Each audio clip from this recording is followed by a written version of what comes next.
Perfecto. Pues el tema que nos ocupa es el presente y futuro de recursos educativos para la formación ministerial. Y algunos datos que encontramos como parte de la introducción a esta presentación es que la realidad de la producción, publicación y distribución de libros y otros recursos educativos ha cambiado más en los últimos 20 años que los 450 años anteriores. Dichos cambios se han hecho más evidentes y se han acelerado como resultado de la pandemia que hemos estado enfrentando en el mundo entero. Y en esta conversación lo que deseamos es destacar algunas de las implicaciones más importantes de estos cambios para las instituciones y programas de formación teológica y ministerial en sus esfuerzos para ser pertinentes y proveer recursos educativos a sus estudiantes y a la iglesia en general. También queremos discutir el potencial que tiene el resurgimiento de libros en formato de audio y otros programas de formación a través de la internet. Como les dije hace un momento, mi nombre es Eliezer Álvarez Díaz, soy pastor de la Iglesia Discípulos de Cristo en Puerto Rico. Actualmente dirijo el Instituto Bíblico y soy editor de los materiales para la educación cristiana desde hace ya cerca de 20 años. Colaboro en la junta directiva de AED como secretario hace unos años y le damos la bienvenida a todos y todas y nos alegra mucho que se hayan inscrito en este diálogo. Me acompañan 4 colegas, me refiero al reverendo canónigo Anthony Guillén, quien es director del Ministerio Étnicos, misionero del Ministerio Latino Hispano para el Centro de la Iglesia Episcopal y ha sido el misionero de Ministerios Latinos Hispanos en el Centro de la Iglesia Episcopal desde el año 2005. También está con nosotros el colega reverendo Juan Triviño, director general y socio fundador de Ediciones Newfront y la plataforma produccióneditorial.com. Es profesor invitado en el máster de edición de la Universidad Ricardo Palma de Lima, Perú, y actualmente es consultor editorial y director de proyectos para Tyndale House Publishers en proyectos en España, Perú, México, Argentina, Ecuador, Uruguay y Colombia. También está con nosotros Loida Ortiz, quien es directora de publicaciones de Sociedades Bíblicas Unidas para los países de habla hispana. Bajo su liderazgo de las Sociedades Bíblicas Unidas han recibido más de 70 premios otorgados por SEPA, que es la Spanish Evangelical Products Association, por producir las Biblias más vendidas en el continente latinoamericano. Y finalmente, nuestro colega Juan José Barreda Toscano, fundador de Bíblica Virtual, una comunidad de estudios contextuales no formales que desarrolla diplomados y cursos online en áreas de Sagradas Escrituras, pastoral y misión. En la misma se desempeña como director y profesor, además es secretario general de la Fraternidad Teológica Latinoamericana. En este momento, en breve, cada uno de ellos va a estar dirigiéndose a nosotros en el mismo orden en que fueron presentados. Cada uno tendrá 10 minutos para su presentación. Y como les indicó Daniel, quisiéramos que si usted tiene alguna pregunta, algún comentario, alguna idea en la que quisiera abundar, la pueda compartir en el chat, ya que luego de las presentaciones de ellos, vamos a tener un espacio para dialogar, unos 20 minutos para ese diálogo. Y si la pregunta va dirigida a alguno de ellos o ella en particular, por favor déjenos saber para que la podamos canalizar correctamente. Así que, sin más, dejamos con nosotros al reverendo canónigo Anthony Guillén. Le va a seguir entonces Juan Triviño, Loida Ortiz y Juan José. Adelante y Dios les bendiga. Muchas gracias. Bienvenidas, bienvenidos. La Iglesia Episcopal es una iglesia relativamente pequeña. Tenemos un poco más de 2 millones de miembros, que incluye los Estados Unidos, Puerto Rico, Cuba, Venezuela, Colombia, Ecuador, Honduras y Colombia. Y la República Dominicana. Entonces, la Iglesia Episcopal es internacional y por lo tanto la comunicación es sumamente importante.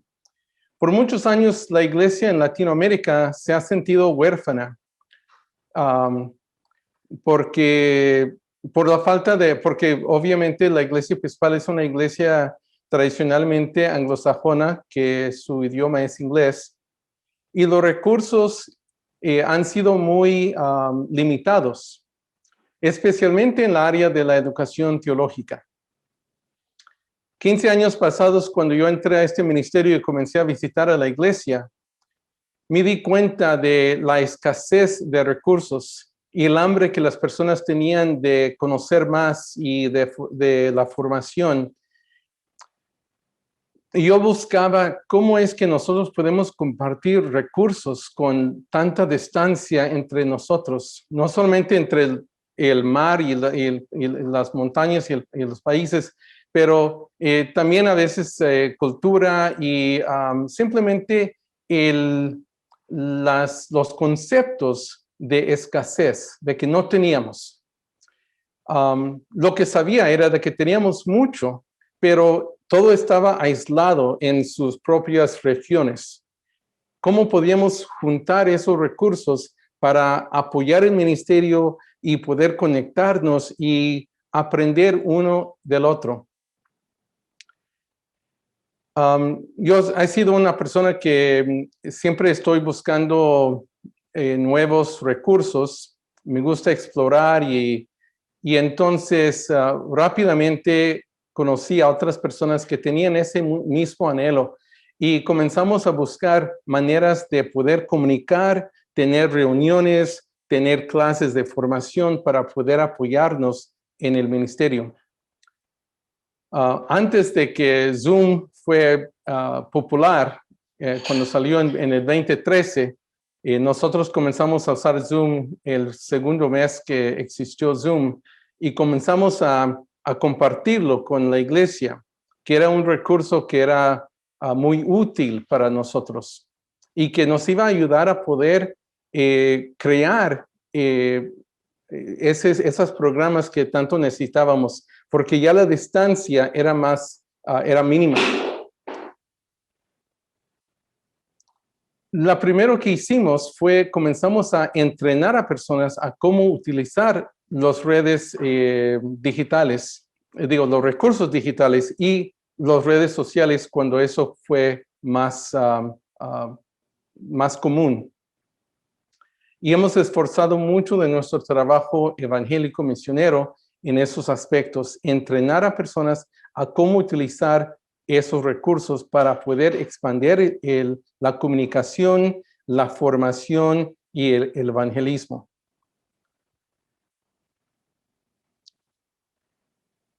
La otra cosa que no teníamos era formación. Teníamos programas teológicas en las diócesis, que es la forma que estamos organizados.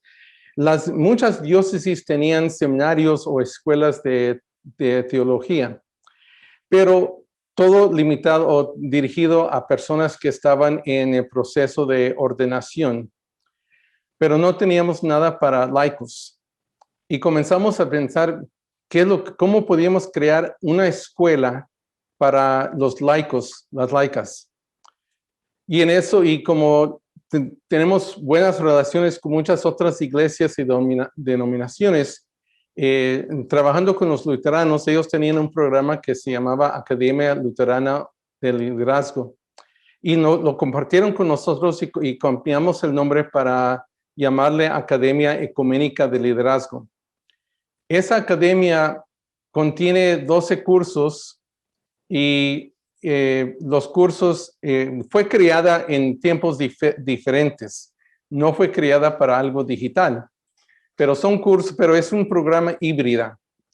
Y lo que la oficina ha hecho es, hemos preparado personas, laicas, para que esas personas puedan dirigir la academia localmente en sus congregaciones.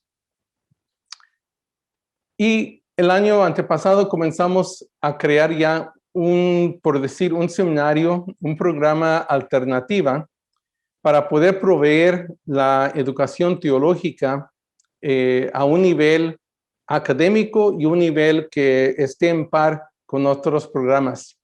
Y ese programa se llama IONA. Ahorita estamos en el proceso de terminar el currículum y pronto vamos a comenzar ya a poder grabar las diferentes clases. Van a ser 62 cursos, todo virtual, todo va a ser online. Van a ser videos y esos videos se pueden compartir con grupos y las personas van a poder asistir a las clases, leer documentos y después reunirse en grupos pequeños para poder con mentores para que puedan continuar en esa formación. Y el otro programa que estamos ahorita, que hemos iniciado, que para nosotros es muy importante, es algo que estamos llamando Discipulado del Ministerio Digital. Y nosotros estamos poniendo mucho énfasis en esto, porque para cualquier programa de teología o evangelismo o de formación o simplemente de comunicación, de reuniones, necesitamos tener personas capacitadas para poder proveer lo mejor que tenemos que ofrecer. Entonces, ahorita estamos entrenando a 25 jóvenes adultos que estamos llamando especialistas digitales. Y estas personas están en formación ahorita y después que terminen esa formación, vamos a crear una plataforma donde vamos a poder ofrecer clases para todas personas laicas y personas ordenadas, para que ellos puedan estar más al tanto de los recursos disponibles y que ellos puedan utilizarlos para clases de formación y para adoración y obviamente cualquier otra necesidad que tengamos en esta área. Estamos todavía en proceso. Como digo, somos una iglesia relativamente pequeña, especialmente en el Ministerio Latino-Hispano, pero somos creativos, hemos hecho mucho en poco tiempo, estamos bastante comunicados y organizados y tenemos mucho entusiasmo en las posibilidades de lo que viene. Mis compañeras y compañeros que siguen después de mí van a compartir algunos programas muy específicos. Mi presentación es más general, pero hablando un poco de cómo la situación, qué es lo que vimos al principio, cómo respondimos a esa situación y dónde estamos ahora. Estoy muy contento de que estén aquí este día y esperamos poder tener una conversación en poco tiempo. Gracias. Muchas gracias, Anthony. Y pasamos de California a España. Si no me equivoco, Juan está cerca de Barcelona, no nos puede decir exactamente dónde está. Y nos alegra mucho tenerle. Escribí por ahí, ya que unos hermanos de Cuba nos están saludando, que nos dejen saber en qué país usted está. Nos están saludando también los hermanos de República Dominicana. Ya les dije que vamos para España ahora. Juan José está en Argentina. Loida está en el otro extremo sur de los Estados Unidos, en la Florida. Así que qué bueno podernos unir y dialogar. Adelante, Juan. Muy bien, buenas tardes desde España. Yo estoy muy cerquita de Barcelona y bueno, es un privilegio compartir esta tarde con vosotros. A mí me toca hablar acerca del impacto de la tecnología en la producción de distribución de materiales de estudio para la formación de líderes a los diferentes niveles, ¿verdad? Os tengo que introducir que dirijo una empresa de producción editorial en la que estamos trabajando con entidades tanto cristianas como seculares y muchas de ellas dedicadas al mundo de la educación. Por lo tanto, estamos viendo y trabajando materiales desde hace prácticamente 20 años y hemos visto la evolución que ha tenido todo lo que es la producción de contenidos para la educación. Es verdad que la llegada del COVID en el primer trimestre del 2020 ha revolucionado prácticamente todas y cada una de las áreas de nuestra vida y como no podía ser de otra manera, pues también ha afectado directamente a lo que es la producción editorial, a los proyectos educativos, al uso de la tecnología, a las relaciones personales. Todo nos ha afectado y dentro del tema que tiene que ver con nosotros, ha afectado de una manera sustancial. Dicen algunos estudiosos que para septiembre del 2020 habíamos avanzado en apenas 6 meses que llevábamos con la pandemia lo que tecnológicamente estaba programado que avanzáramos en 5 años. Para finales de 2021 vamos a estar 10 años por delante de lo que estaba previsto avanzar sin la llegada del COVID. Así que todo el tema del teletrabajo, todo el tema de los hábitos de consumo, compra online, cambios de formas de trabajar y de formas de distribuir y de vender y de comunicar han ido avanzando a marchas forzadas por la realidad que nos ha tocado venir. Pero todo esto tenemos que irnos un poquito hacia atrás en el tiempo para entender qué impacto o el impacto que tiene la tecnología en todo lo que estamos haciendo. Y aquí pues tenemos que hablar de las dos grandes empresas tecnológicas que empezaron en 2010 aproximadamente a transformar todo el mundo de lo que era la producción de libros con la entrada del iPad y del Kindle, ¿verdad? Y del aparato de lectura de libros de Amazon. Cuando esto sucede, se transforma la industria. Nos damos cuenta de que tenemos la posibilidad de acceder al contenido de una manera distinta. Los libros dejan de viajar en cajas y empiezan a viajar por archivos, por emails. Podemos viajar con un aparato que pesa 600 gramos y en el cual tenemos prácticamente una cantidad de información ilimitada. Ya no estamos hablando únicamente del acceso a Internet en cualquier lugar en el que estemos, sino poder descargar libros, libros de estudio, Biblias de estudio y tener acceso a lo que tenemos aquí en nuestras bibliotecas dentro de un aparato que cabe en cualquier cartera de viaje, ¿verdad? Con todo esto, el iPad venía con una serie de aplicaciones que Apple tenía muy claro hacia dónde iba. Y era el programa de iTunes University. Cuando empieza el programa de iTunes University, Apple tiene clarísimo que el sector de la educación es uno de los puntos más fuertes al que tiene que dirigirse la producción de contenidos digitales. Y todo esto empieza a cambiar rapidísimamente porque era un espacio gratuito donde las universidades podían compartir y muchos centros evangélicos de seminarios y demás lo están utilizando, lo han utilizado durante muchísimo tiempo.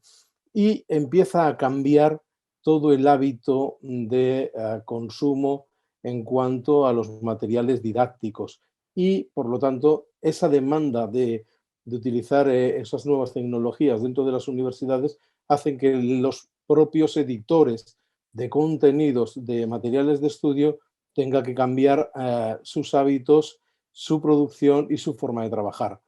Imagínense que apenas en el año 2012 la Universidad de Stanford daba a sus alumnos ya la posibilidad de comprar los libros en formato físico o entregarles un iPad con todo el contenido digital.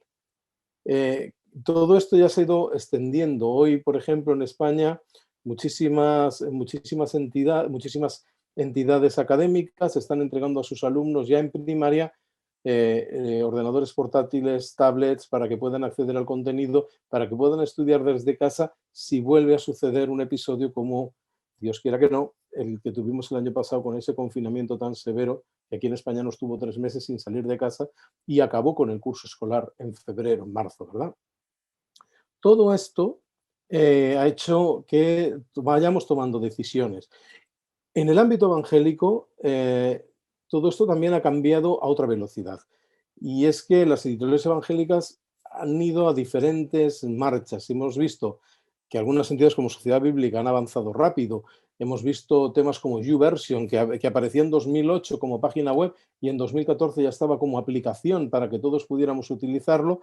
Todo ha ido cambiando, ¿verdad?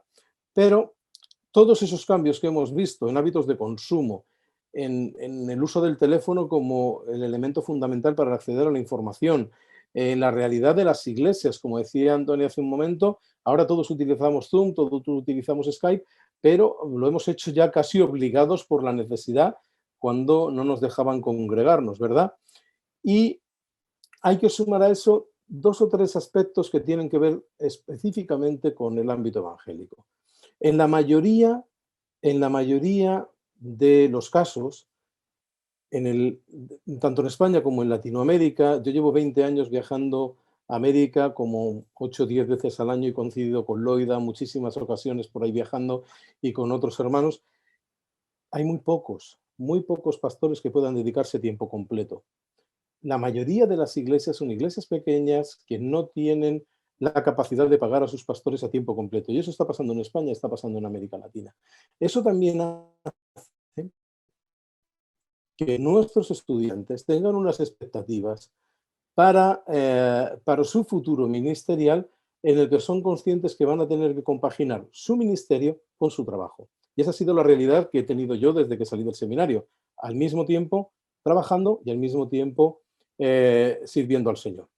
¿Qué ocurre? Que eso también hace más complicado que las personas aparten 4 años de su vida y vayan a un seminario presencial. Y aparten 4 años de su vida porque es complicado económicamente. Por lo tanto, todo ese cambio y esa realidad que tenemos hace necesario que tengamos programas educativos híbridos con una plasticidad importante para poder atender a todas estas personas que necesitan que podamos darles las necesidades que tienen. En los últimos 25 años ha cambiado muchísimo el mundo editorial y hemos tenido varios hitos que no tenían tanta importancia casi prácticamente desde que Gutenberg inventó la imprenta, ¿verdad? En primer lugar, el lanzamiento del libro electrónico, que más o menos con la salida del iPad y del Kindle empieza a extenderse. También hay un punto muy importante para lo que es la producción de libros, es la aparición de la impresión bajo demanda.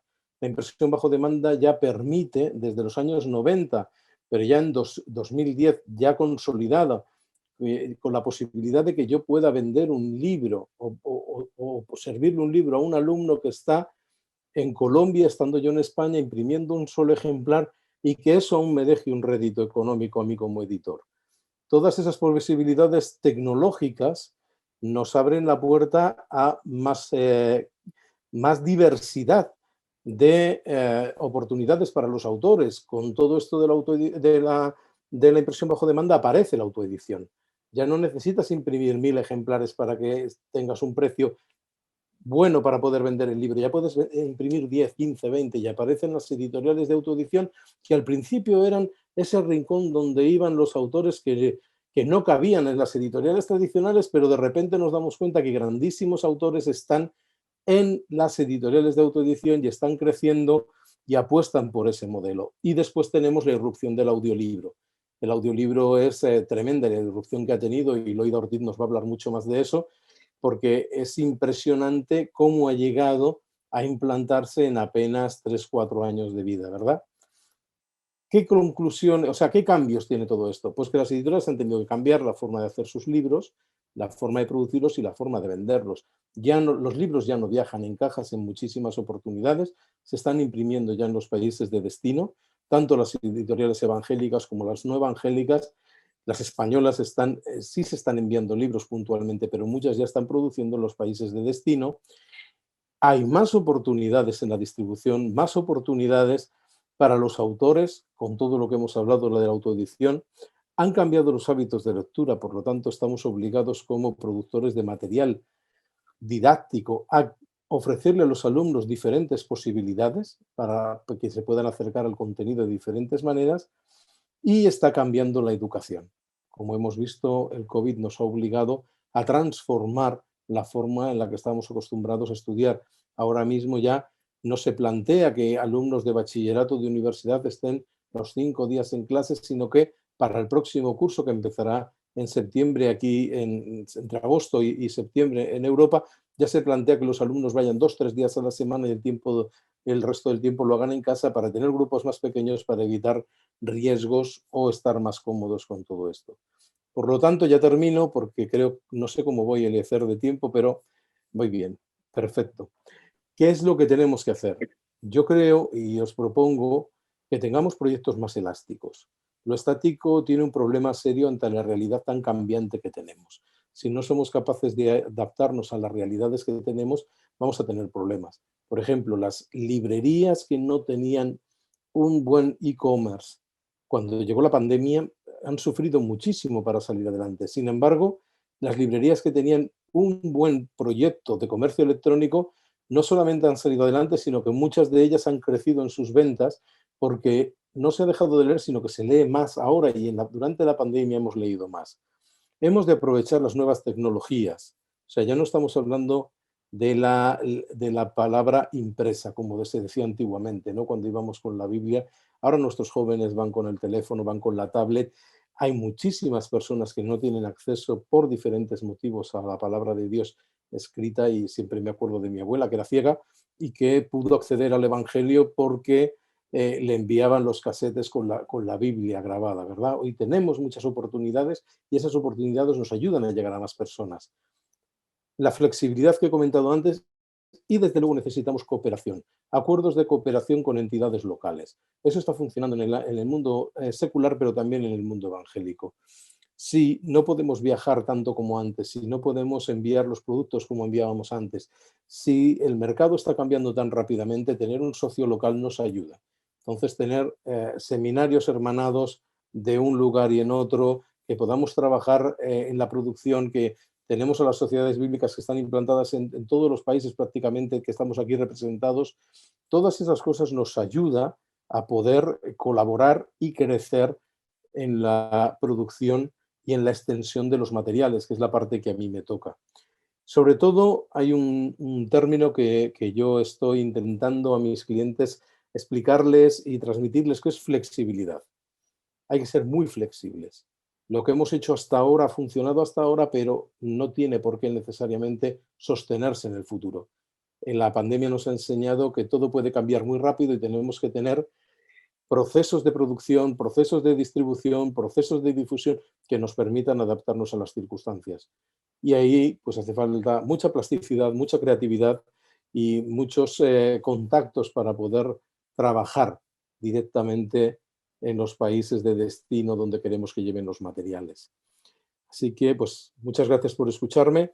Creo que he Gracias. apuntado más o menos el tiempo y cualquier pregunta pues bienvenida.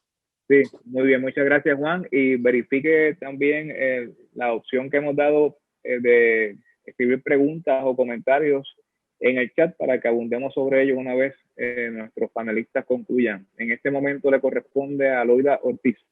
Adelante, Loida.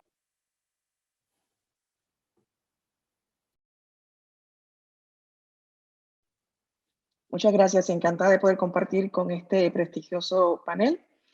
El tema que nos ocupa en el día de hoy, como mencionó Juan, es precisamente el audio, y lo hemos llamado el audio, la nueva lectura. Realmente, desde que el mundo es mundo, desde el inicio del mundo, la comunicación ha sido en forma oral. Lo encontramos en Génesis 1, y dijo Dios que haya luz, y hubo luz. También nos encontramos la tradición oral cuando encontramos la conversación entre Dios y Moisés, y si nos movemos al Nuevo Testamento, la manera en que Jesús se comunicaba con todos sus seguidores era precisamente una comunicación verbal, tradición oral. Si nos movemos a la época de Lutero, encontramos que la población era analfabeta y aislada de la escasa cultura letrada. La gente se instruía escuchando. Y vemos también que el audio lleva mucho tiempo con nosotros y ha evolucionado rápidamente. El audiolibro no acaba de llegar, pero sin duda los celulares han hecho mucho más fácil acceder a los audiolibros, y de ahí el resurgimiento de este formato. En medio de la revolución digital que vivimos, los audiolibros, la lectura por medio de narradores, nos conectan emocionalmente con la antigua traducción de los cuentistas. Y cuando digo cuentistas, no lo digo en forma negativa o peyorativa como en algunos países, sino en ese cuenta historia que nos ayuda a meternos en otros escenarios. Los libros en papel, los libros electrónicos y los audiolibros no compiten, más bien son complementarios. Y esto lo podemos constatar cuando 75% de los lectores de audiolibros también son lectores habituales de otros sistemas. La radio online, el podcast aumentan el consumo de contenido. El audio digital propicia una fragmentación de las audiencias que nos permite llegar a más personas al mismo tiempo. Cada vez que aparece un nuevo formato, pensamos que va a desbancar o va a desplazar a los anteriores. Recuerdo que cuando se comenzó a hablar, o bueno, según la historia, que cuando aparece la televisión pensaban que la radio iba a desaparecer. Ahora los podcasts pues presentan aparentemente una nueva amenaza para la radio. Cuando salió Blockbuster se pensaba que los cines iban a tener un fuerte impacto y hasta posiblemente a desaparecer. Y lo mismo ocurrió cuando aparecieron los libros electrónicos o cuando tuvo su mayor auge con la salida del iPad. Sin embargo, hoy somos testigos que la radio, la televisión, el libro impreso siguen con nosotros. Todos coexisten, pero sí es cierto que se han modificado, pero quien gana en todo esto es precisamente el usuario, el lector, que elige lo que escucha, cuándo, dónde y qué formato desea para recibir precisamente lo que quiere consumir como contenido. La llegada de los celulares hace que el lector no pierda nada, sino que más bien gana en ratos de lectura al día. El audio y la Biblia, me gustaría hacer un pequeño recorrido de forma breve. El primer movimiento de la Biblia en audio en las Sociedades Bíblicas Unidas, institución que me honro en representar, data así de por allá por los años 30, comenzó a hacer este primer esfuerzo para los lectores no videntes o que tenían dificultad visual. Fue interesante que más adelante hablamos del proyecto The Talking Bible. También hicimos una parte en la que hicieron en ese momento el Nuevo Testamento. Y más adelante, en el 1957, tengo un poquito de dificultad para pasar los slides, pero seguiremos. A finales de la década del 50, la American Bible Society ideó el dedofono, que era accionado por un giro de un dedo. El dedofono no requería energía eléctrica o ningún otro dispositivo mecánico. Estaba hecho de plástico, bajo costo de producción, era fácil de enviar y práctico para usar en todos los climas. El propósito era poder proveer las enseñanzas, la palabra de Dios a las personas que tenían dificultad para escuchar, para leer para problemas visuales. El segundo movimiento que encontramos es precisamente lo que llamamos el cassette, que ya muchos de los nuevos millennials no podrán reconocer. Y también hubo una alianza posteriormente con el ministerio Osana, la fe viene por el oír, que transmite toda la mayor cantidad de traducciones bíblicas en formato de audio, en muchas ocasiones con dispositivos que se alimentan de la energía solar. Más recientemente hemos desarrollado, y ahí sí estuve participando muy activamente, con la programación o el desarrollo, la producción precisamente de Sonobiblia, que fue una grabación dramatizada del Nuevo Testamento de la traducción en lenguaje actual. Lo que estamos viendo en este momento es el fingerfono o dedofono que en el 1957 trabajó la Sociedad Bíblica Americana. Entonces, cuando nosotros hicimos este otro proyecto, Sonobiblia, de la traducción en lenguaje actual, dramatizada con actores profesionales, con cinta sonora hecha específicamente para este proyecto, nos seguimos animando y ahora más recientemente estamos lanzando un devocional diario para niños. También hemos trabajado el podcast Los Hechos, donde se narra en formato de noticiero contemporáneo cómo llegó la Biblia Reina Valera, la traducción Reina Valera, a nuestra América hermosa. Y más recientemente hemos estado trabajando precisamente en la grabación de la primera Biblia de estudio en audio, Explora la Biblia. Estos han sido materiales que hemos estado trabajando arduamente en Sociedades Bíblicas Unidas. Pero nos preguntamos realmente, ¿qué es lo que prefiere la audiencia? ¿Realmente estamos haciendo lo correcto? ¿Prefieren el impreso o prefieren el audio? En una encuesta muy reciente que acaba de salir, dirigida por la American Bible Society y por Barna, 59% de los usuarios en Estados Unidos dice preferir la Biblia en formato impreso. Pero miren cómo ha ido cambiando. En el 2020 era el 85%. En el 2019 era el 72%. En el 2016 era el 81%. Entonces vemos cómo ha ido cambiando la preferencia. Sin embargo, el impreso sigue existiendo. La tecnología definitivamente ha sido un fuerte aliado en toda esta transformación. El uso de la Biblia en teléfonos o tabletas es más popular en las nuevas generaciones. La mayoría de los millennials y los de generación Z prefieren una aplicación de la Biblia en un sitio web, un programa de computadora o una Biblia en audio. Y esto es así porque tienen el celular integrado. Escuchar audiolibros para ellos es una transición natural que les permite ampliar el tiempo de lectura.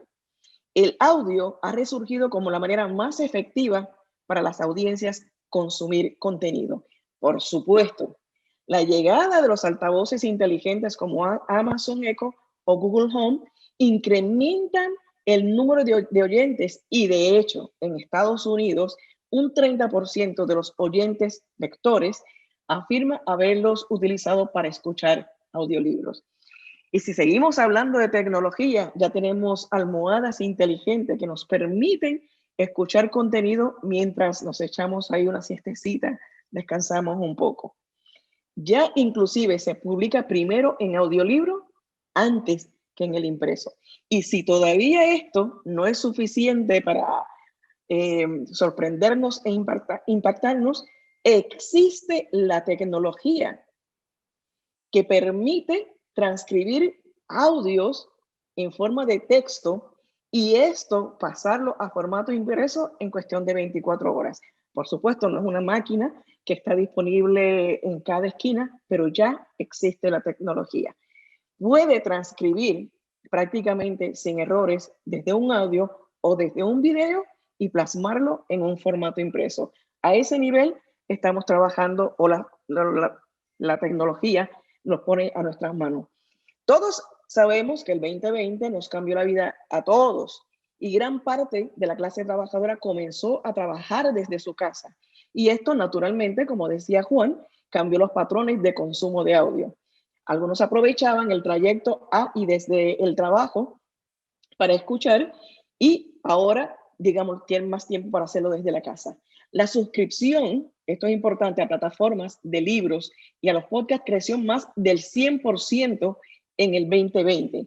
Los ingresos derivados de esas suscripciones aumentaron a un 145%. ¿Dónde estamos? ¿Estamos sacando realmente provecho, el mejor provecho de lo que tenemos? Hay gran oportunidad en todo esto. Crear y distribuir contenido en diferentes formatos es una necesidad. El audio ayuda a conectar con una audiencia más amplia y sobre todo el audio no sustituirá otros canales de distribución. Esta es una gran oportunidad de ofrecer al lector habitual el contenido que tanto le gusta, pero a la vez es una gran oportunidad para acercar todo este contenido a las nuevas generaciones. En AED hay una cantidad de material, yo lo había mencionado Eliezer al principio, había mostrado algunos de estos libros, y esto solamente por poner algunos aquí en pantalla, pero realmente el material que tiene AED es increíblemente impresionante y sería muy buena oportunidad para poderlo traspasar a lo que es el audio. El audio ha cambiado de ser un recurso para personas no videntes o no alfabetizados a ser una manera de aprender y escuchar historias inspiradoras. Y esto nos recuerda Apocalipsis 21:5. Yo hago nuevas todas las cosas. Aprovechemos lo que nos permite la tecnología, aprovechemos el formato que tenemos y pongamos a la disposición de las personas precisamente ese contenido que cambia vidas. Muchas gracias. Muchas gracias, Loida, y nos preparamos para escuchar a Juan José.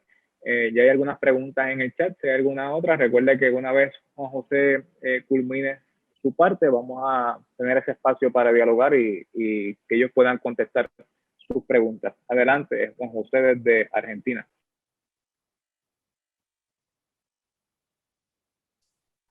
¿Qué tal? ¿Cómo están? Voy a hacerlo con la ayuda de un PowerPoint, con lo que estamos quizás más familiarizados. Bueno, voy a tratar el tema de las TIC en un contexto educativo de pobreza, basado en mi experiencia de años de educación virtual, en Bíblica Virtual, y en alguna que otra universidad que cada tanto me invita a enseñar.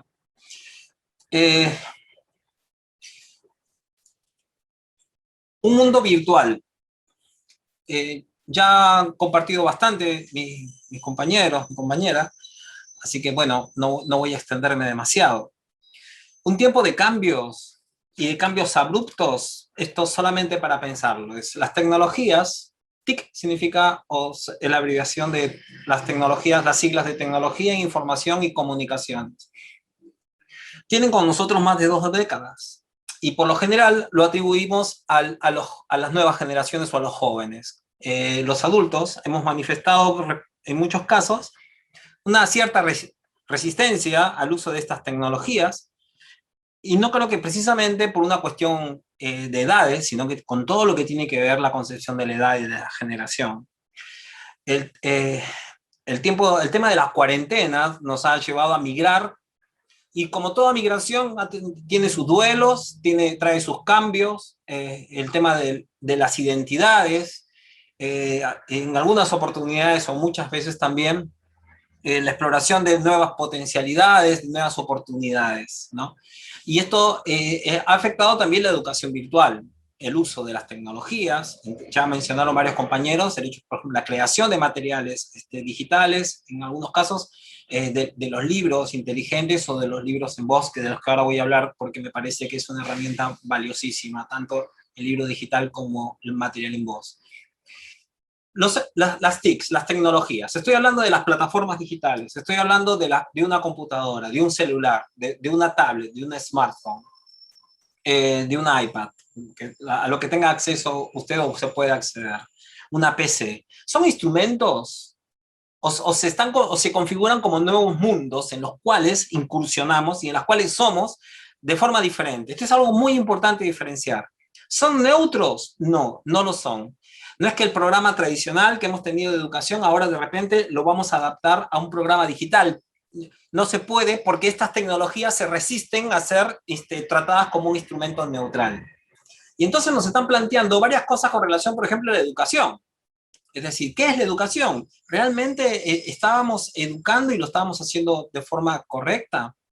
El concepto y los fines del conocimiento. ¿Para qué queremos enseñar? Claro, quizás hay cosas que hemos venido haciendo, porque por siglos la educación ha seguido repitiéndose y en cuanto a modelos, a perspectivas, a ideales, a los roles de quienes participan, y sin embargo ahora la virtualidad ha llegado para traernos nuevamente la atención con relación a lo que estábamos haciendo con relación a la educación y la educación teológica.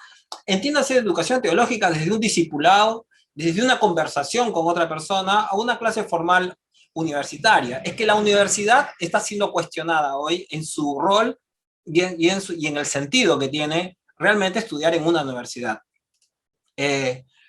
Las relaciones de poder presentes también en la educación están dadas por este tiempo de cambios. Es decir, ¿por qué el profesor podía hablar tanto tiempo en una clase y el estudiantado tampoco? Si ahora yo con entrar en una web tengo mucha más información a veces que la que tiene el profesor o la profesora delante. ¿Por qué el desarrollo de las clases de esta manera? La que estamos todos sentados uno atrás del otro con una persona al frente hablándonos tanto tiempo. Nuevos retos socioeconómicos y políticos. Todos tenemos acceso a la universidad, quienes no la han tenido tradicionalmente. ¿Por qué la educación se ha plasmado de esa manera y se ha circunscrito a quienes pueden comprar? ¿Podemos comprar todos los libros de esta manera? Si ahora los libros digitales son tan accesibles, aún económicamente, ¿por qué voy a comprar el papel, que es tan caro? Y luego el tema político, ¿no? Es decir, ¿quiénes acceden a la educación y de qué manera? Y después algo que ha traído muy presente también son los nuevos actores. Antes el libro estaba por allá estaba el constructor del aula, por más allá estaban los administrativos, y el docente venía a enseñar, y ahora de repente nos encontramos con que al docente se le dice, che, hace una clase un poco más atractiva, o pensalo un poco mejor, porque el estudiante digital se va si lo aburrís. ¿No? Y de repente vos mismo sos el arquitecto de tu aula, ya no lo es un albañil ni un arquitecto. Uno tiene que armar el aula o te enseñan a hacerlo y uno tiene que diseñar los materiales, rediseñarlos cuando no son muy amigables. Y por ejemplo nos encontramos con un escaneado, con un material en PDF que si se lo mostramos al estudiante con 300 páginas y con un peso enorme, no lo va a leer porque no accede a él, porque no quiere, y prefiere un video y busca al mismo autor en un video a ver si tiene una buena exposición o si hay un podcast que hable acerca de él porque es más cómodo. Y nos hace repensar algunas cosas. Entonces, tenemos el uso de las TICs. Y acá otra vez, para volver a pensar, estas tecnologías en información y comunicaciones que han llegado, que están hace mucho tiempo, que hay quienes ya han estado incursionando en ella, pero quienes también, como dijo bien Juan, hay quienes se han resistido o no han tenido acceso, o no tienen acceso todavía a ella, quizás también por una cuestión de orientación. Bueno, ellas nos van a hablar muy fuertemente de lo que es la conectividad. Es decir, se habla de una educación virtual que está fundamentada en una base, que es la conectividad. No se piensa en la educación como una mirada estrictamente vertical o jerárquica, sino que lo que se busca más bien es lazos un tanto más horizontales, espacios más de diálogo, y la que la conectividad va a ser un factor muy importante. No solamente en términos tecnológicos, sino también humanos. Entonces, cuando vamos a Google y decimos, bueno, conectividad, o buscar a Internet, nos vamos a encontrar con fotos como esta. La de una jovencita con ciertos rasgos físicos, con el acceso a una Mac, $1.500, $1.800, y muy bien conectada a Internet, con una fácil acceso también, porque miren la imagen que tiene la compañera o profesora que está dando, miren la imagen que tiene.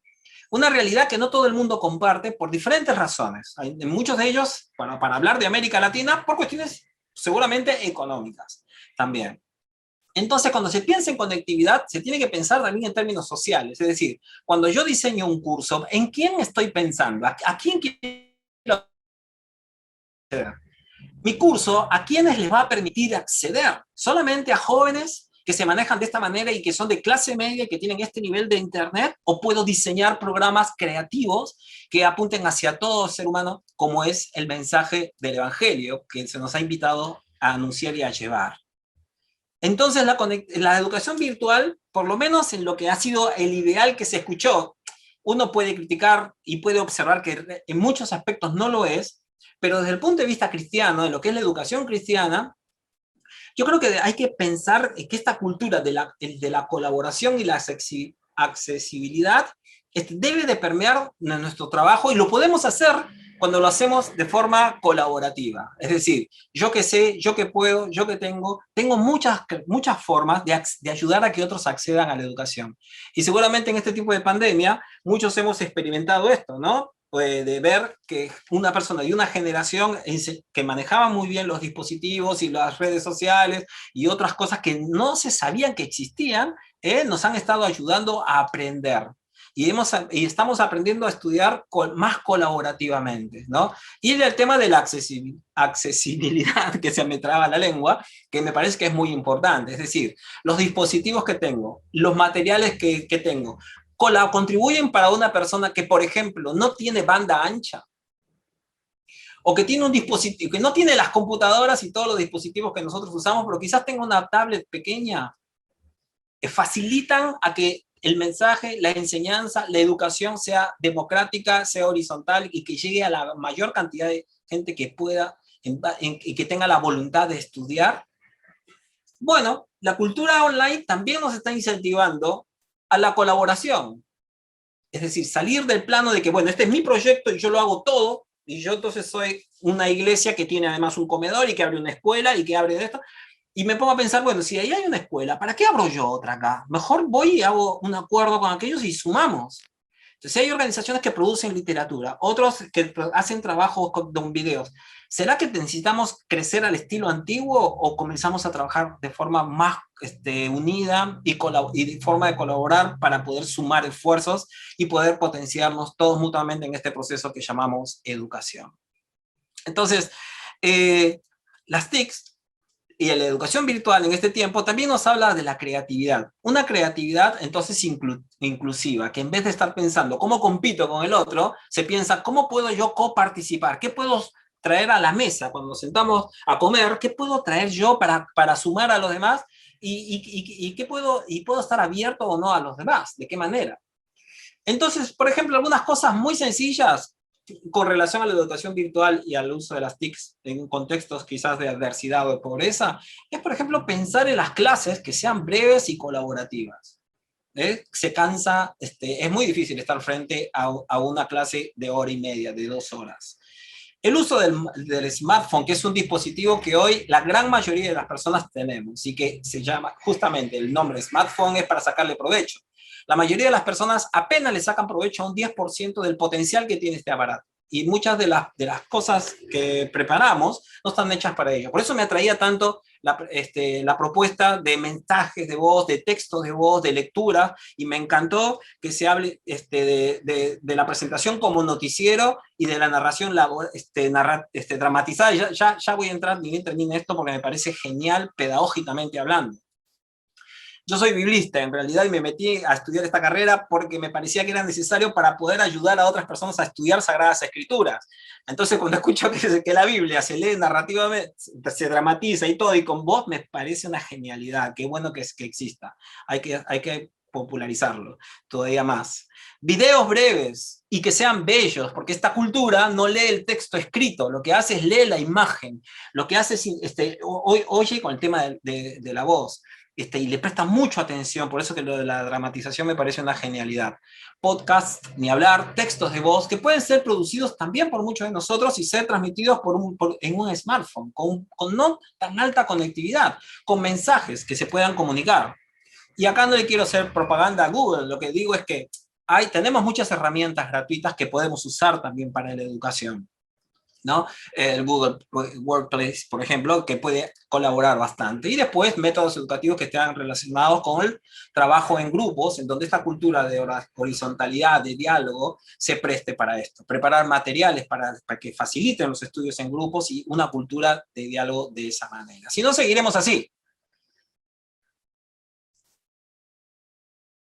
con los resultados que hemos tenido usualmente. Entonces termino con esto nada más, para no excederme de los 10 minutos que me han dado, es usar las tecnologías. TPAC se habla de la educación, de la pedagogía tecnológica en cuanto a contenidos y conocimiento. Los profesores tenemos, o muchas personas traemos conocimientos desde un mundo que no es que no existe, pero que no va a volver a ser el mismo. Y necesitamos repensar.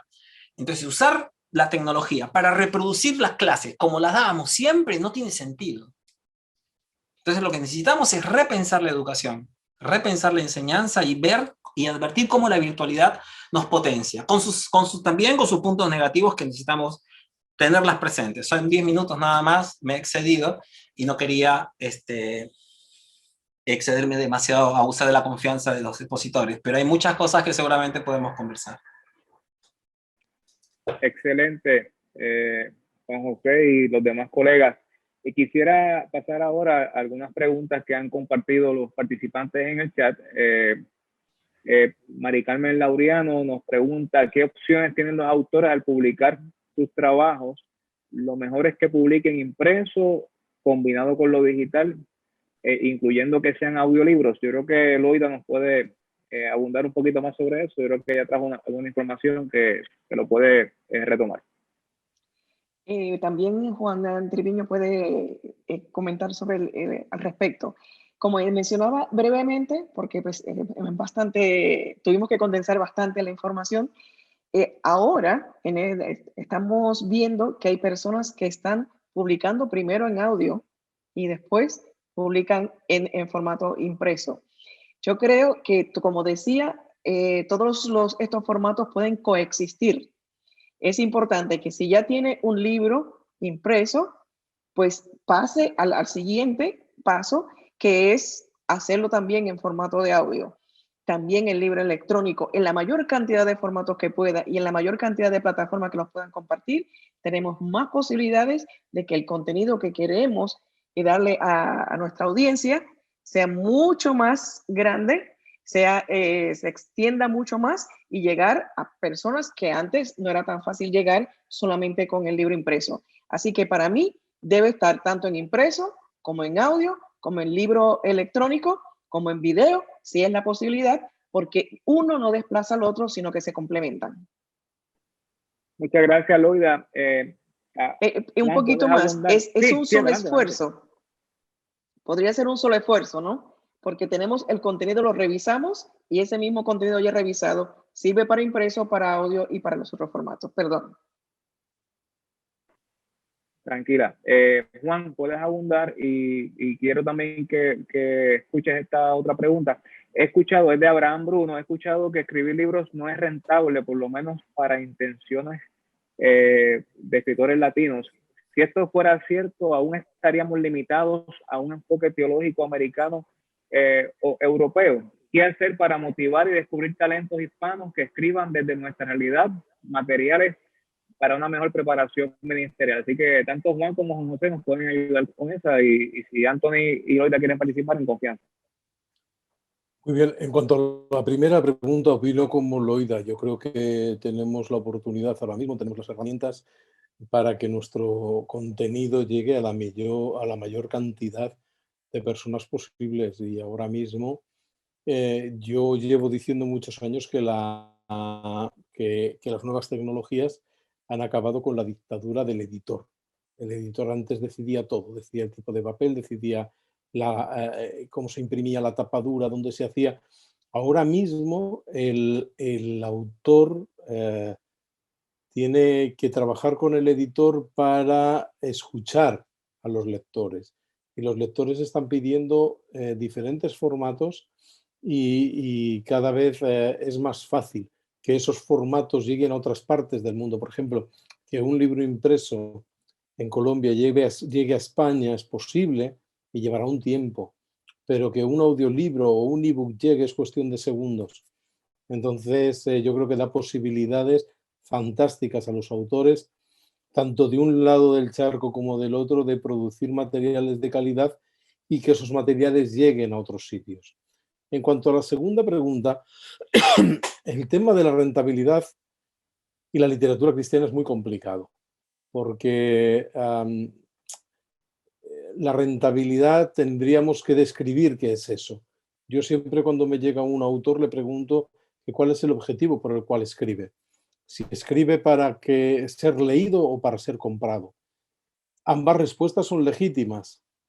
Tan legítimo es escribir para ser leído únicamente. Tu objetivo es que te lean, compartir y que aquello que Dios te ha dado o que tu talento te ha dado, ampliando ya la categoría del contenido que tú estés creando. Tan legítimo es pensar, yo quiero que me lean, y ahí tengo unas posibilidades, como decir, yo quiero ganarme la vida escribiendo. Este es mi objetivo, quiero vender mis escritos y vivir de mi talento escribiendo. Cuando hacemos cuando somos honestos con nosotros mismos con esa pregunta, como autores, tenemos la posibilidad de ir por diferentes vías. Y yo creo que ahora mismo tenemos que pensar, el último punto para responder a esta pregunta es, si estamos escribiendo algo que es atractivo para personas fuera de mi comunidad más cercana. A mí, por ejemplo, yo estoy trabajando mucho con Estados Unidos, con Tyndale, pero tengo un proyecto editorial secular con unos socios en Argentina. Los autores que trabajan aquí están pensando en Buenos Aires, están pensando en Córdoba, están pensando en las ciudades alrededor de La Plata, del Mar del Plata y todo aquello. No están pensando en Madrid, en Barcelona, en Bogotá, en México. Entonces, cuando llega ese libro, no tiene el impacto. Y ellos no son capaces muchas veces de ver eso, ¿no? Tenemos que pensar si lo que estamos haciendo lo estamos haciendo para un nivel local, un nivel nacional o un nivel internacional. Ser muy honestos. Entonces yo creo que ahí sí se puede encontrar una rentabilidad a lo que hacemos si lo que hacemos es de calidad.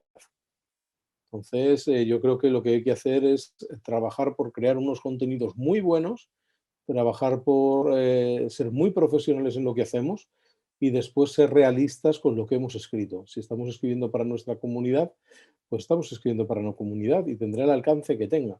Si estamos escribiendo para nuestro país, es otra cosa. Si estamos escribiendo para el reino de Dios con mayúsculas, tenemos que hacerlo de otra manera también. Y pensar que, por ejemplo, algo tan sencillo como las palabras malsonantes.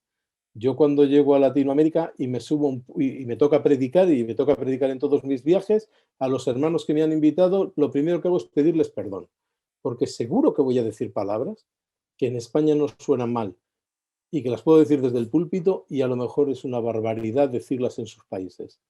Eso, algo tan sencillo como eso, y que todos hemos visto en alguna ocasión y hemos escuchado tenemos alguna experiencia en eso, también hay que pensarlo a la hora de escribir. Entonces, hablar de rentabilidad es complicado, es más profundo empezar es más indicado empezar a hacerte preguntas acerca de tu propio escrito y de lo que estás lanzando a tus lectores.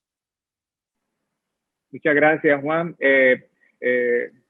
Quisiera hay algo aquí responder, si me permite, sí, adelante, Anthony. quisiera responder a la por favor, pregunta de cómo descubrir talentos hispanos para escribir de nuestra realidad. Una de las cosas que nosotros hemos hecho es a través de las redes sociales, siempre estamos buscando personas con talento. Entonces, tener una red amplia y con personas que tienen tu misma visión.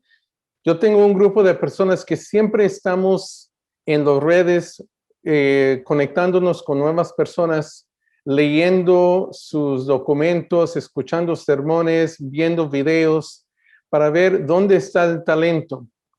Ahorita, antes estábamos muy cerrados, estábamos muy limitados, pero hoy tenemos la posibilidad de extender, de conocer, de descubrir, pero tenemos que estar al tanto.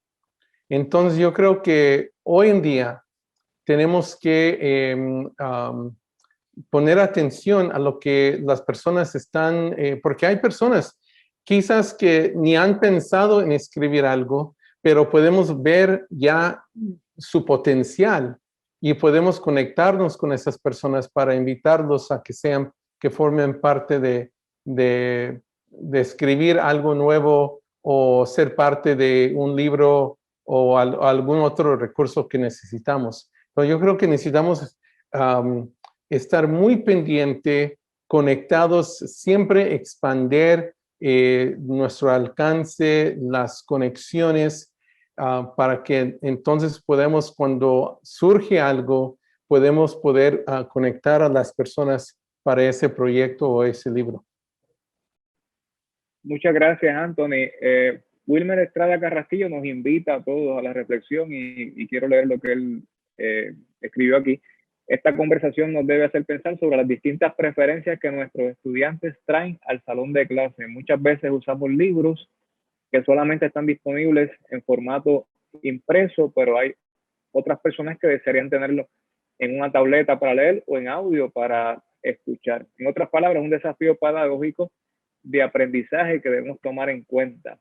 Y para eso, pues tenemos que conocer a nuestros estudiantes. Yo creo que es un poco lo que se hablaba en la conferencia de inicio de hoy, de que no pensemos que somos nosotros los protagonistas de todo, sino que tiene que darse un ambiente en el que todos podamos colaborar y participar para que se enriquezca el proceso educativo.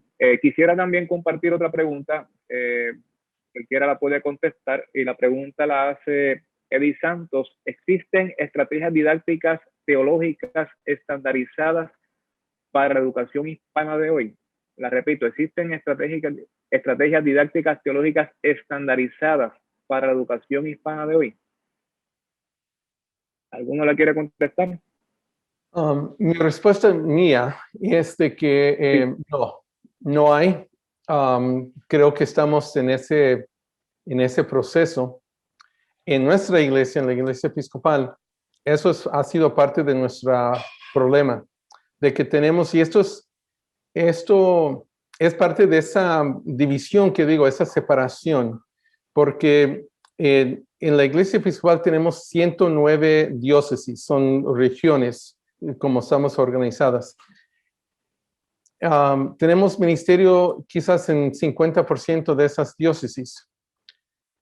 Si no hay seminarios, entonces muchas de esas diócesis crean un programa según sus necesidades y los recursos que ellos tienen. Una persona hace un programa de 1 año, otro lugar hace un programa de 2 años, todos están inventando la misma cosa, nadie está compartiendo, se está desperdiciando mucho esfuerzo, y no sabemos quién está haciendo qué, y no hay un estándar. Entonces, lo que estamos haciendo con Iona en español es que vamos a crear hemos creado un currículum, vamos a seleccionar personas, un estándar que es a un nivel académico en par de una educación de seminario, pero algo que se va a hacer en línea, utilizando todos los recursos que nosotros tenemos disponibles a través de la Iglesia Episcopal y aún más allá, para poder hacer algo de calidad, pero algo que también, que una diócesis pequeña en Ecuador puede tener el mismo acceso que una diócesis en Pennsylvania, con los mismos profesores, profesoras, etc.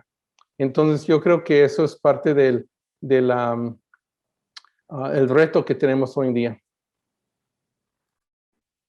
Muchas gracias, Anthony. Tenemos aquí una pregunta que es la siguiente. Uno de los problemas es que a los candidatos al ministerio no les gusta leer. ¿Será resultado de la educación oral? ¿Alguien quisiera contestar eso? Puedo comentar algo, si gustan. Yo creo que tiene que ver, como dije hace un rato, una de las crisis que están viviendo son el método educativo, ¿no? La filosofía de educación que hay detrás de los programas universitarios, que son antiguos, ¿no?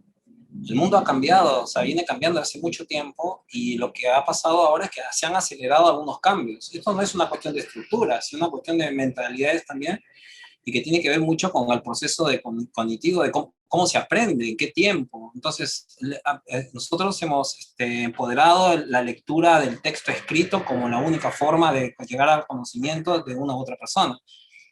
No digo que esté mal, a mí me encanta, estoy en mi oficina, en mi biblioteca, pero lo que quiero decir es que hay otras muchas formas que se han usado y que no han sido empoderadas lo suficiente. Por ejemplo, la comunicación oral, el intercambio. Muchos hemos aprendido a veces más que en una clase o con la lectura de un libro, conversando con un autor, escuchando lo que él o ella opinaba con respecto a un tema puntual.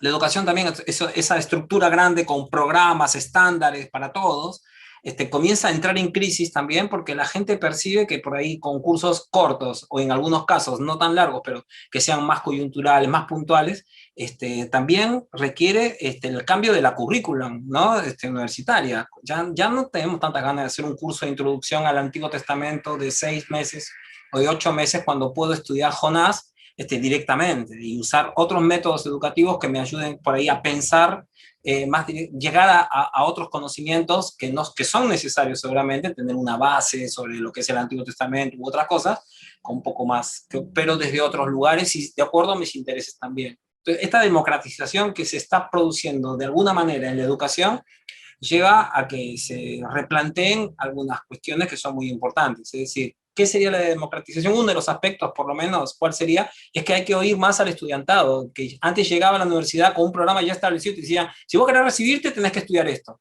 Y ahora ellos dicen, no, pero yo no tengo ganas de estudiar eso. Ahora yo quiero esto y esto y lo otro. Por lo menos podríamos crear espacios donde haya más diálogo. Y esto es algo que me parece muy importante tenerlo en cuenta, aún en espacios universitarios.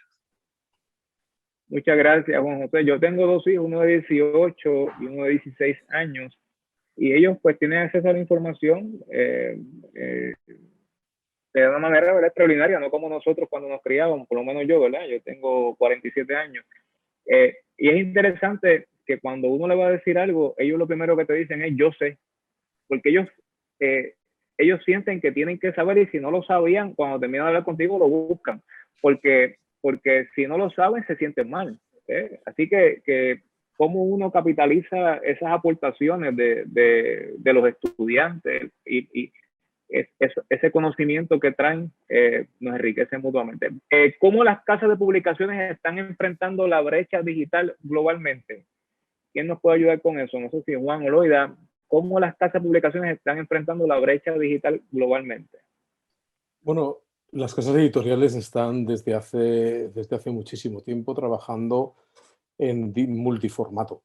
Ya no hay prácticamente, bueno, sí que hay alguna editorial todavía evangélica que va más retrasada con todo esto, pero ahora mismo las editoriales evangélicas en español están trabajando en multiformato.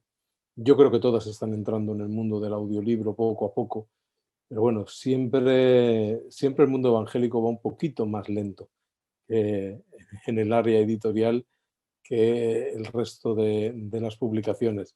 Pero sí se está trabajando, el libro electrónico es una realidad y los multiformatos académicos también están ahí.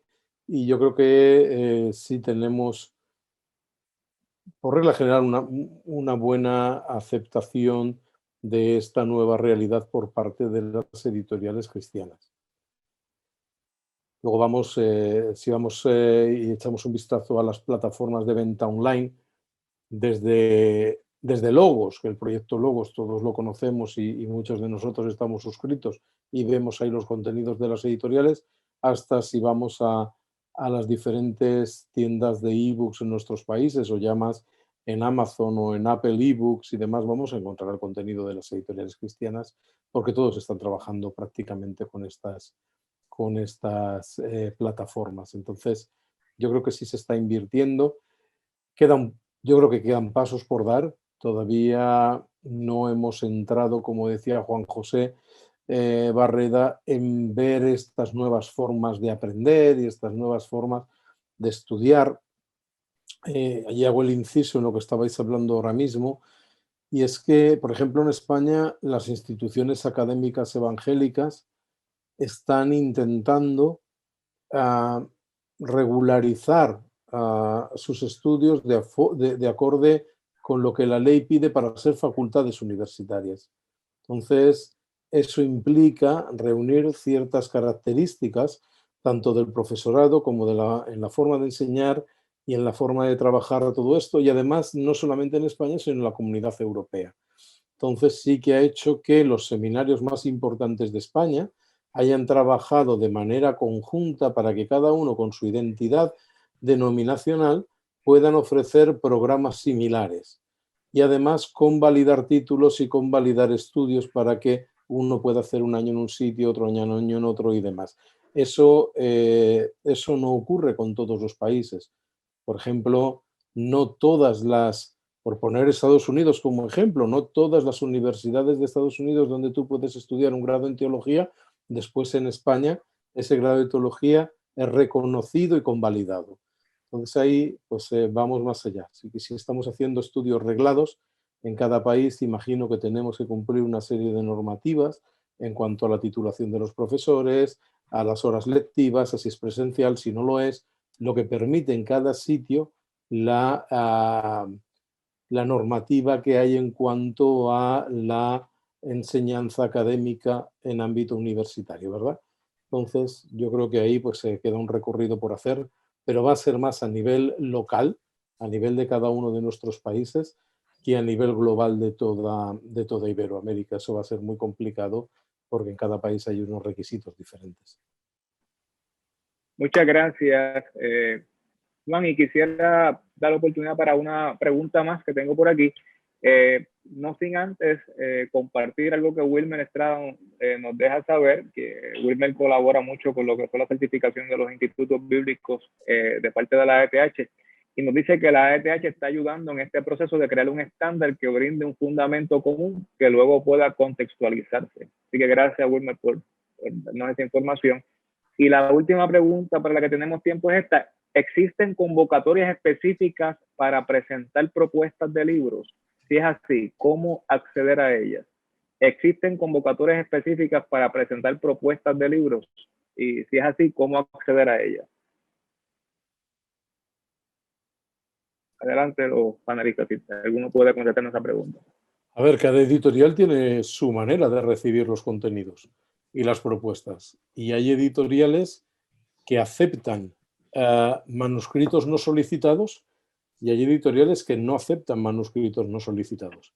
Entonces, dependiendo del tipo de libro que has escrito y dependiendo la línea, y estamos hablando de literatura cristiana, la línea teológica que lleve tu libro, si es un libro de devocionales, o si es un estudio bíblico, o si es un comentario y demás, tendrás que acercarte a la editorial que vaya de acorde con esa línea teológica.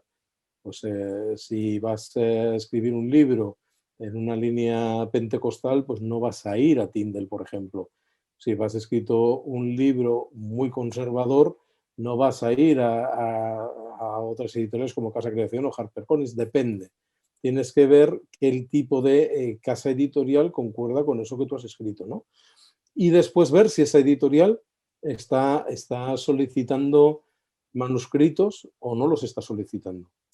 Entonces, ahí hay que ver una estrategia y ver qué es lo que se puede hacer, porque muchas editoriales hoy están yendo directamente a pedir a los autores aquello que les interesa. Por eso uno de los consejos que yo creo que más importantes que podemos dar a los autores hoy es que se creen una marca.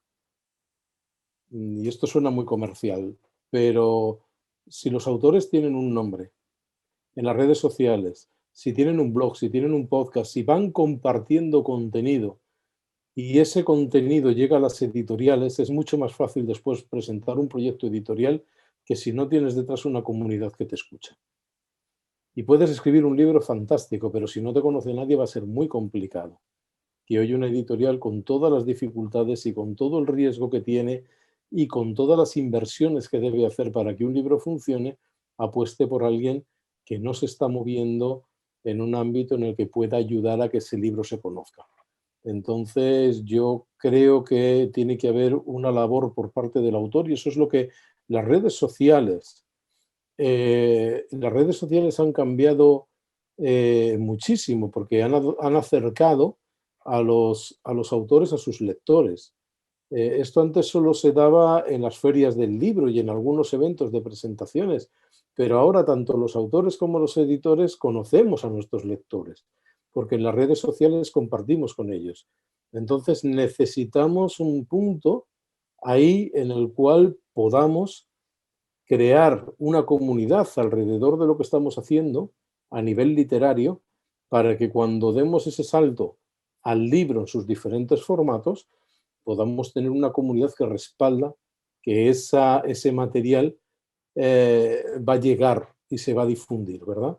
Yo creo que eso ha cambiado mucho. Ha cambiado mucho y ahora, si nos damos cuenta, cada vez más los autores se están moviendo.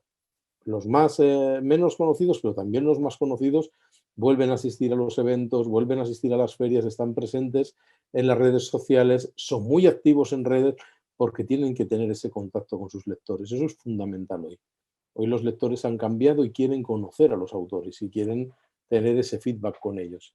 Ese es un paso previo para poder hacerte un hueco en el mundo literario. Muchas gracias, Juan, y quisiéramos darle un minuto a cada uno de los panelistas para que tenga una palabra final y pueda despedirse de esta extraordinaria audiencia. Agradecemos mucho a todos los que pudieron unirse a este conversatorio. Recuerden que esto se está grabando y que más adelante podrá acceder esta programación que hemos tenido a través de la AETH. Adelante, Anthony, en el mismo orden que expusieron ahorita.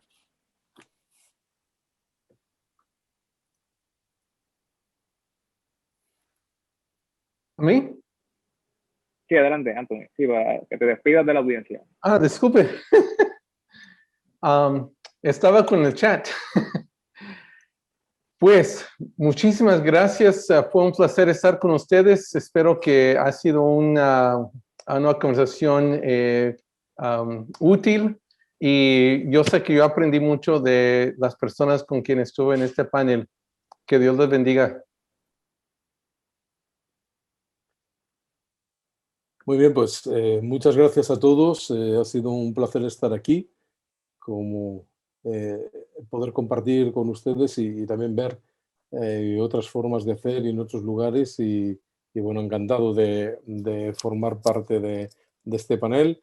y si Dios lo permite, pues que el año próximo podamos repetirlo, pero ya de manera presencial y poder estar juntos. Pues muchas gracias. Para mí también ha sido un privilegio poder compartir con este panel y con todos los que nos aceptaron la invitación de compartir con nosotros. Quiero resumir un poquito lo que estábamos hablando. Hay muchísimas razones por las que debemos dar ese paso para movernos a otros formatos.